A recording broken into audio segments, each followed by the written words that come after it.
I've covered people that have gone missing, but I think this was a little different because it was almost like working backwards a little bit because she was actively missing, and I feel like we were kind of working alongside the detectives, the police, and the family to find her and kind of put the missing pieces together. As investigators now look into Mia's case with a focus on Armando as the suspect, her family's only mission is to find Mia. There was a very big turnout on the people that showed out to support us during that time. A lot of family came down from even Canada. They came down to Orlando to help for the search.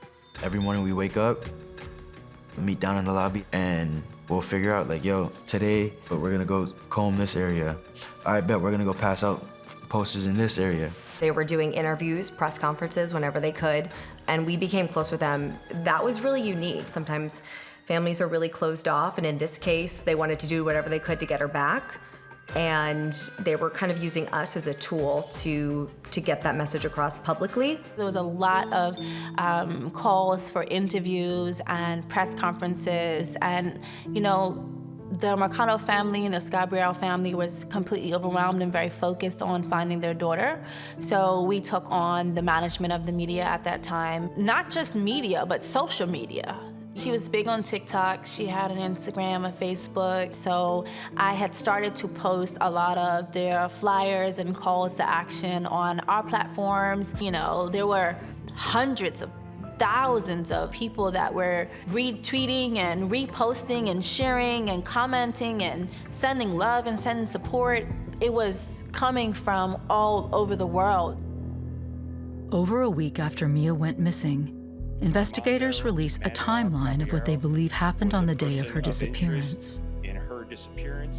At 4:34 p.m., while Mia was at work, a master key fob belonging to the maintenance man in her building, Armando Caballero, was used to enter her apartment. Mia hadn't put in a service request for maintenance.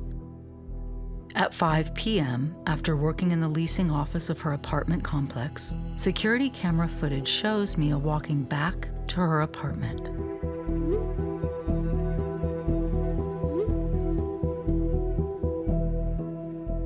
Mia's key fob is used to enter her apartment at 5:06 p.m.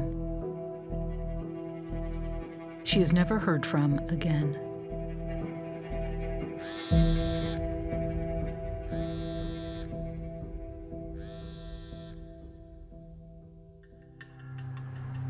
Authorities tracked down Armando Caballero's phone records for the day Mia went missing and the 3 days before he killed himself. His phone records show he was at Mia's apartment complex at the time of her disappearance. Shortly after she returned home, his cell phone leaves the building and starts pinging off towers around Orlando. Wherever his cell phone went off, that's where police were searching.